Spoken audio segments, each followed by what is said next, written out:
Here's the exact method interior designers use to create cohesive, professional homes. Choosing colours becomes easy once you understand these simple rules. Welcome back to my channel. Today we're moving from the frustration of before and into the practical steps of building your perfect palette. Every great design starts with inspiration. Whether it's a stack of magazines or a digital board, this is where you find your aesthetic direction. I love starting with Pinterest. It's the best way to see patterns in what you're naturally drawn to before you even pick up a paintbrush. Bring those digital ideas into the real world with a mood board.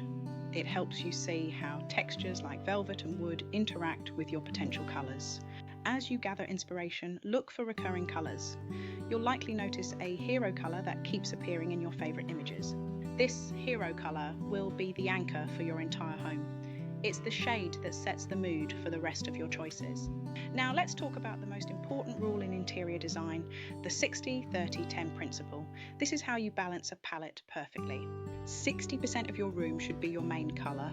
Think walls, large rugs, and your primary pieces of furniture.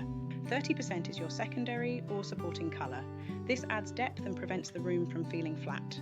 Finally, 10% is for those bold accents, the cushions, the artwork, and the tiny details that bring personality to the space.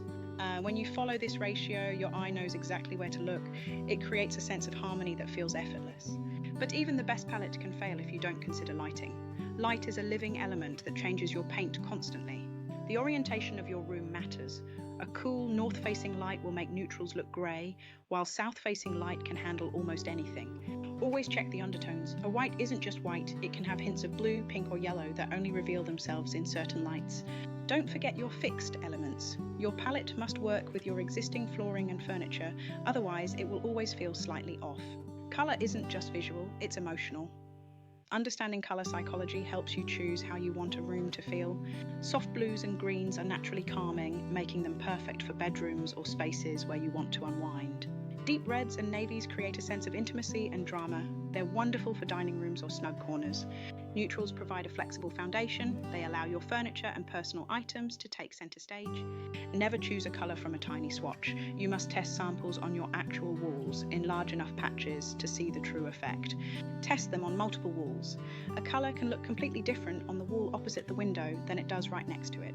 Live with your samples for a few days. Watch how they shift from the bright morning sun to the soft glow of your evening lamps.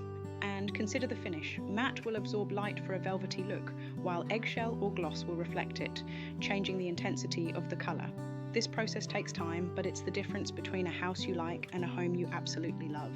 In the next video, I'll show you how all these colour choices transformed my finished spaces into the sanctuary I always dreamed of.